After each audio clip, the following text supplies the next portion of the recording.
नमस्कार, स्वागत आप सभी का एवन उत्तराखंड में। मैं हूं आपके साथ ऋषभ पांडे। बुलेटिन की शुरुआत करेंगे इस वक्त के हेडलाइंस के साथ। मुख्यमंत्री पुष्कर सिंह धामी की अध्यक्षता में कैबिनेट की बैठक। कुल 20 प्रस्ताव आए सामने। हिमाचल की तर्ज पर नई हाइड्रो पावर पॉलिसी पर लगी मुहर।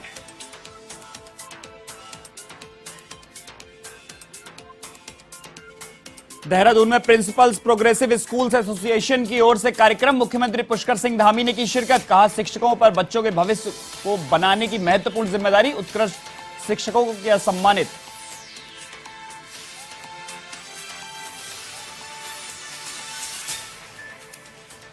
उत्तराखंड में 15 साल की सेवा पूरी करने पर मिला सुपर टाइम स्केल। 8 आईएएस अधिकारी बने सचिव। कार्मिक एवं सतर्कता विभाग के सचिव ने किए आदेश जारी।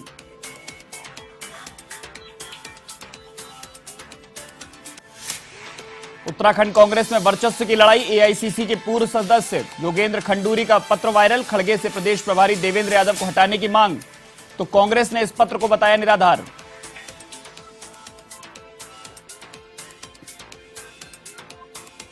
लैंसडाउन वन प्रभाग की कोटद्वार रेंज में हादसा। जंगल में चारा पत्ती लेने गई महिलाओं पर किया हाथी ने हमला। एक महिला की मौत, 3 महिलाएं गंभीर रूप से घायल।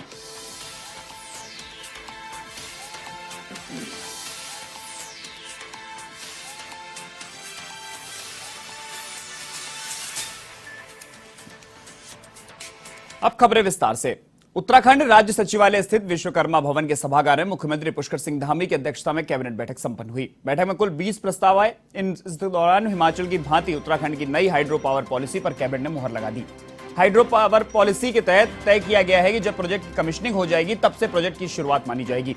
सचिव शैलेश बगोली ने कैबिनेट बैठक में लिए गए निर्णयों की जानकारी दी। वहीं उन्होंने बताया कि सचिवालय प्रशासन में 90% पद सीधी भर्ती से भरे जाने का निर्णय लिया गया है। तय हुआ है कि प्रदेश में अब पैरोल की अनुमति डीएम से ही मिल सकेगी। इसकी अनुमति पहले कमिश्नर के स्तर पर मिलती थी। इसकी नियमावली में संशोधन कर अधिकतम 12 महीने की पैरोल की व्यवस्था की जाएगी। वहीं उत्तराखंड में पार्किंग पॉलिसी पर भी कैबिनेट की मुहर लग गई है।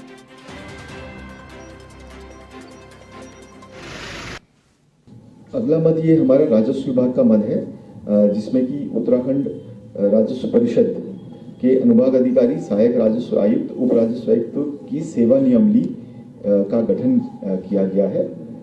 तो उसको भी आज माननीय मंत्रिमंडल द्वारा अनुमति दी। अगला मद ये श्रम विभाग का मद है। इसमें उत्तराखंड औद्योगिक संबंध नियमावली 2022 को प्रख्यापित किए जाने के संबंध में है। पूर्व में इसमें 4 नियमावली बनाई गई थी, जिनको अब निरसित करते हुए एक कंसोलिडेटेड नियमावली इसमें बनाई गई है। मुख्यमंत्री पुष्कर सिंह धामी ने देहरादून के मसूरी रोड पर पेस्टल वीड स्कूल में प्रिंसिपल्स प्रोग्रेसिव स्कूल्स एसोसिएशन की ओर से आयोजित कार्यक्रम में शिरकत की। इस अवसर पर मुख्यमंत्री धामी ने शिक्षकों को सम्मानित किया। वहीं मुख्यमंत्री ने कहा कि शिक्षकों की समाज के निर्माण में अहम भूमिका है। माता पिता के बाद शिक्षकों पर बच्चों के भविष्य को बनाने की महत्वपूर्ण जिम्मेदारी होती है। मुख्यमंत्री पुष्कर सिंह धामी ने कहा कि राष्ट्रीय शिक्षा नीति के माध्यम से विद्यार्थियों के संपूर्ण विकास की दिशा में ध्यान दिया जा रहा है। वहीं शिक्षा मंत्री डॉक्टर धन सिंह रावत ने बताया कि राष्ट्रीय शिक्षा नीति का राज्य में सही तरीके से क्रियान्वयन हो, इस उद्देश्य से 2 दिवसीय कॉन्फ्रेंस का आयोजन किया जा रहा है।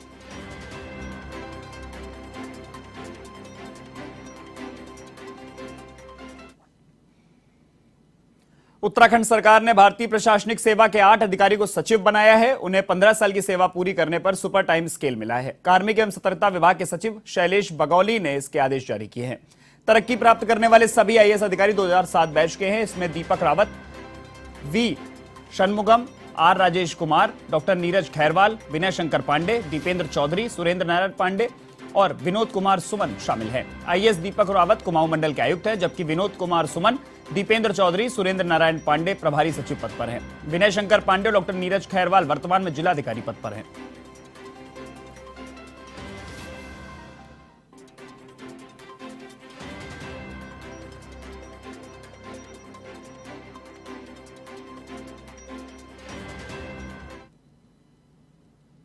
सरकार ने भले ही अंकिता हत्याकांड के आरोपियों को कड़ी से कड़ी सजा दिलाने के लिए एड़ी चोटी का जोर लगाया हो, लेकिन अंकिता हत्याकांड पर राजनीति खत्म होने का नाम नहीं ले रही है।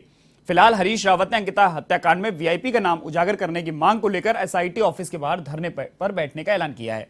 वहीं कैबिनेट मंत्री सुबोध उनियाल ने हरीश रावत पर तंज कसते हुए कहा कि बढ़ती उम्र के चलते हरीश रावत का दिमाग काम नहीं कर रहा है, इसीलिए वो गलत बयानबाजी कर रहे हैं। अच्छी बात है कि इस उम्र की इस दहलीज में जब लोगों के दिमाग काम नहीं करते, रावत जी इस तरह के काम कर रहे हैं, अच्छी बात है। ये बात सही है कि उम्र का प्रभाव उन पर जरूर पड़ा है। अंकिता हत्याकांड में सरकार ने जिस मुस्तैदी से काम किया, तत्काल गिरफ्तारी की गई, बॉडी को रिकवर किया गया। इसके अलावा उनके परिवार के लोग जो भारतीय जनता पार्टी में थे, पार्टी ने भी उनको बाहर निकालने का काम किया। एक को सरकार में दायित्व दिया गया तो दायित्व वापस लेने का काम किया, कंपनसेशन देने का काम किया, और उसके बाद उस पर जांच बैठी हुई है। और जांच देखिए, अब कानून अपना काम करेगा।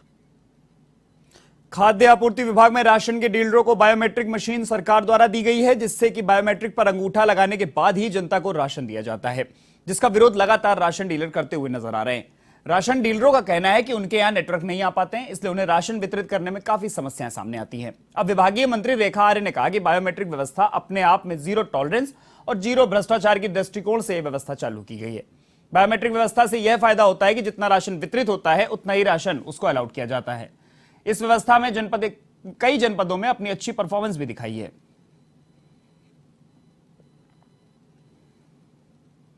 बायोमेट्रिक व्यवस्था अपने आप में जीरो भ्रष्टाचार के दृष्टिकोण से यह व्यवस्था लागू की गई है। बायोमेट्रिक व्यवस्था के तहत में यह फायदा होता है कि जितना राशन उसको अलॉटेड होता है, पर्टिकुलर उतना ही राशन उसको अलॉट होता है, उसके थंब के साथ में अलॉट होता है, जो कि मैं समझती हूँ उसकी एक अपनी यूनिक आईडी होती है। इस व्यवस्था में कई अपने जनपद जो है उन्होंने अच्छी परफॉर्मेंस कर रखी है, लगभग 80% तक में भी, 75% तक में भी पूर्ण हुआ है। पहाड़ी जनपदों में अभी संपूर्णता नहीं आ पाई है, उस और हम लोग बढ़ेंगे। काशीपुर के जाट महासभा के प्रांगण में भाजपा की नई कार्यकारिणी के स्वागत समारोह में भाजपा प्रदेश अध्यक्ष महेंद्र भट्ट पहुंचे और कार्यकर्ताओं और पदाधिकारियों ने उनका स्वागत किया। कार्यक्रम में भाजपा प्रदेश अध्यक्ष महेंद्र भट्ट ने कहा कि कांग्रेस अब नाक रगड़ो यात्रा भी निकाले तो कोई फायदा नहीं होना है। उन्होंने कहा कि आगामी निकाय चुनाव के मद्देनजर कार्यकर्ताओं से बातचीत करना और इन चुनावों में बूथ स्तर तक हर कार्यकर्ता की सहभागिता सुनिश्चित करने के लिए वे प्रदेश में विभिन्न क्षेत्रों में जा रहे हैं।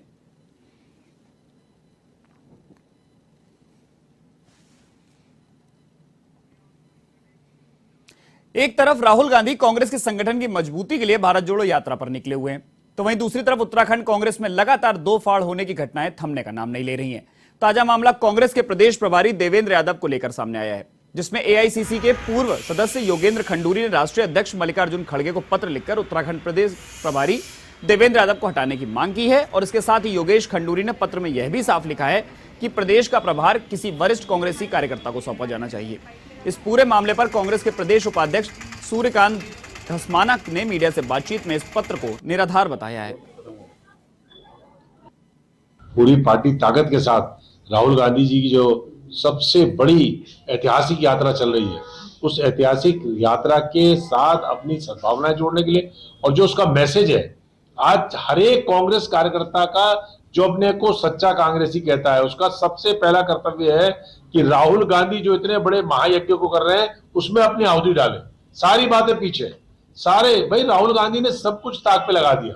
वो इतना बड़ा त्याग उन्होंने किया है, इतनी बड़ी यात्राओं चला रहे हैं, और हम छोटी छोटी बातों में लगे रहेंगे। मैं समझता हूँ ये सारी बातें बाद में हो जाएंगी। अभी एक बहुत बड़ा जो मुद्दा हमारे सामने आया है, जो राहुल गांधी जी जो उनके बहुत बड़े जो उनके स्टार ब्रांड नेता माने जाते हैं, उन प्रकार उनके जो बयान आते हैं आर्मी को लेकर, सेना को लेकर, जिस प्रकार की बयानबाजी आती है, अपमानजनक जो बयानबाजी आती है, उसको लेकर देख लीजिए। साथ में क्योंकि जो इनके पूरे जो नेता जो पुराने रहे हैं वो ही उनसे सहमत नहीं है। बद्री केदार मंदिर समिति में बड़ी कार्रवाई करते हुए अध्यक्ष अजेंद्र अजय ने फर्जी पदनाम और वित्तीय गड़बड़ी के आरोप में एक कार्मिक को निलंबित कर दिया है। अजेंद्र अजय ने कहा कि वित्तीय अनियमितताओं की जांच के लिए मंदिर समिति के उपाध्यक्ष किशोर सिंह पवार की अध्यक्षता में एक संयुक्त जांच समिति गठित की गई थी। जांच समिति को बड़ी मात्रा में वित्तीय अनियमितताएं मिली हैं। आदेश में राकेश सेमवाल का पद का दुरुपयोग और उच्च अधिकारियों के आदेशों की अवहेलना करने का आरोप भी है। प्रकरण मेरे संज्ञान में आया था कि एक कर्मचारी द्वारा लगातार अनुशासनहीनता और अपने पद का दुरुपयोग, सरकारी कार्य के प्रति लापरवाही, इस तरीके से कई शिकायतें थी और कुछ गबन संबंधी कुछ मामले भी थे। तो उस पर मैंने एक जांच समिति गठित करी थी। संयुक्त जांच समिति ने भी उन आरोपों की पुष्टि की है। उस तदुपरांत मैंने उस कार्मिक को निलंबित कर दिया है और उस पर जांच गठित करके तो आगे की कार्रवाई हम सुनिश्चित करेंगे।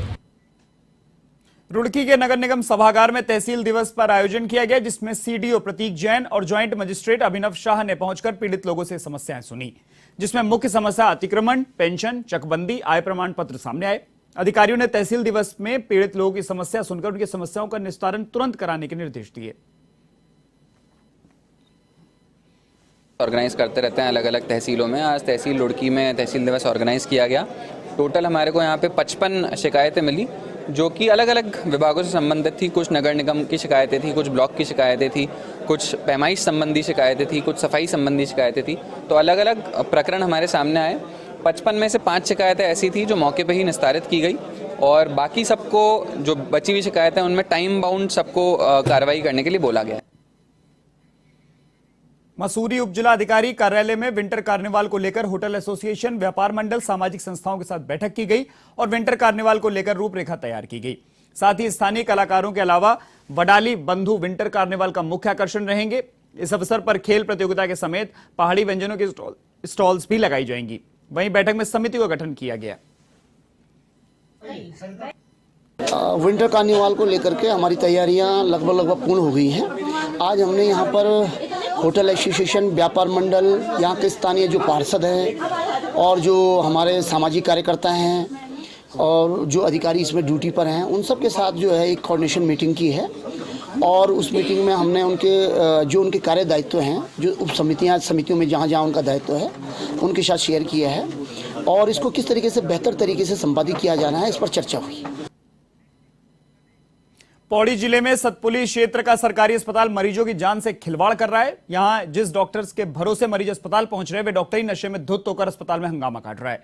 ऐसे में मरीज का उपचार भगवान भरोसे ही चल रहा है। अब मामले की गंभीरता पर मुख्य चिकित्सा अधिकारी प्रवीण कुमार ने नशे में धुत डॉक्टर का स्पष्टीकरण तलब किया है और पूरे मामले की जांच शुरू कर दी है।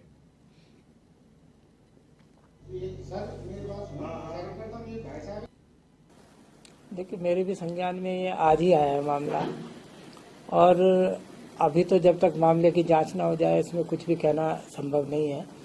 इसकी मैं निश्चित रूप से जांच कराऊंगा और जो भी दोषी होगा उसके खिलाफ जो भी कार्रवाई बैठती है नियमानुसार वो कराई जाएगी। मेरे जिले में काम कर रहे हैं और नियमानुसार दोनों में से जिसके ऊपर भी जो भी कार्रवाई बनती है मेरे द्वारा कार्रवाई की जाएगी जांच के उपरांत।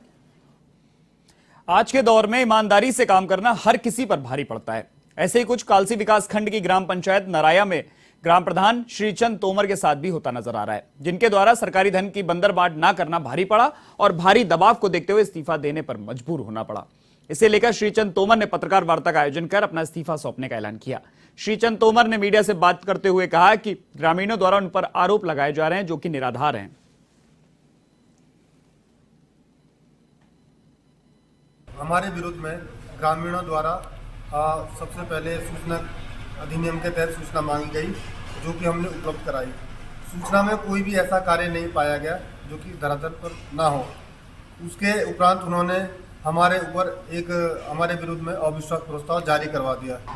3-4 बिंदुओं पर उन्होंने हमारे ऊपर आरोप लगाए हैं जो कि निराधार है। इसीलिए ग्रामीणों ने जिस प्रकार हमारे मन को, हमारे हृदय को दुखी किया है, एक आहत हमारा मन हुआ है, इसीलिए हम आज त्यागपत्र पंचायत राज अधिकारी जी को सौंपने जा रहे हैं। काशीपुर के राधे हरि स्नाकोत्तर महाविद्यालय के चुनाव में पैसों के चलन को रोकने के लिए महाविद्यालय से चुनाव सामग्री को तत्काल प्रभाव से हटा दिया गया है।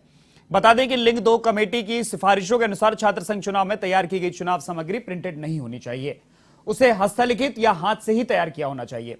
इसके विपरीत छात्र नेता बड़े स्तर पर प्रिंटिंग प्रेस का सहारा लेकर लाखों रुपए के बैनर और फ्लेक्सी प्रिंट करा रहे हैं। इनसे महाविद्यालय परिसर के साथ ही लगभग पूरा शहर पटा हुआ है, जिसके बाद महाविद्यालय परिसर और आसपास लगी प्रचार सामग्री तत्काल प्रभाव से हटवा दी गई है।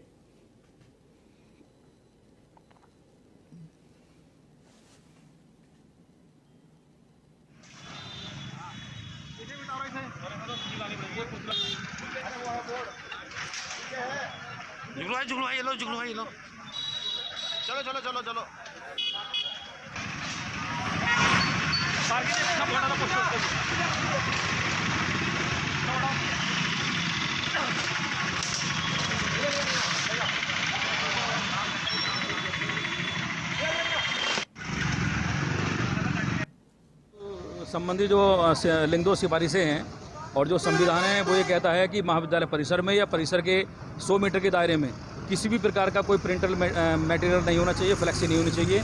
तो जो प्रत्याशियों ने, जिन विद्यार्थियों ने ये फ्लैक्सी या प्रिंटेड पोस्टर लगाए हैं, उनको हमारा अनुशासन मंडल हम लोग मिलकर इसको हटा रहे हैं और कोशिश कर रहे हैं। हमने बच्चों को भी आगाह किया है, विद्यार्थियों को भी आगाह किया है कि वो तुरंत अपने आप हटा लें।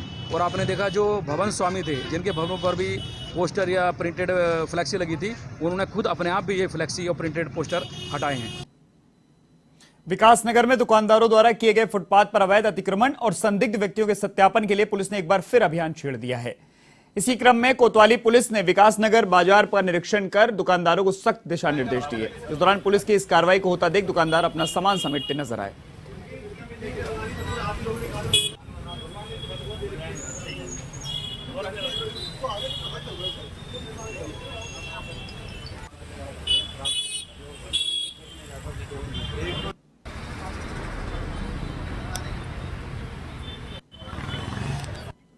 विकास नगर की पहली प्रायोरिटी थी। यहाँ पर अक्सर जाम की शिकायत रहती है और जाम से निजात पाने के लिए और यहाँ की जनता को सेफली मार्केटिंग कराने के लिए समय समय पर उच्च अधिकारियों के आदेश हमें प्राप्त होते हैं कि आप अतिक्रमण हटाइए, बाहर से जो आने वाले हैं संदिग्ध है, फल ठेली खोल के यहाँ पर बैठे हैं, उनको तस्दीक करना है, उनको क्लीनिंग करिए, उनको साफ करिए।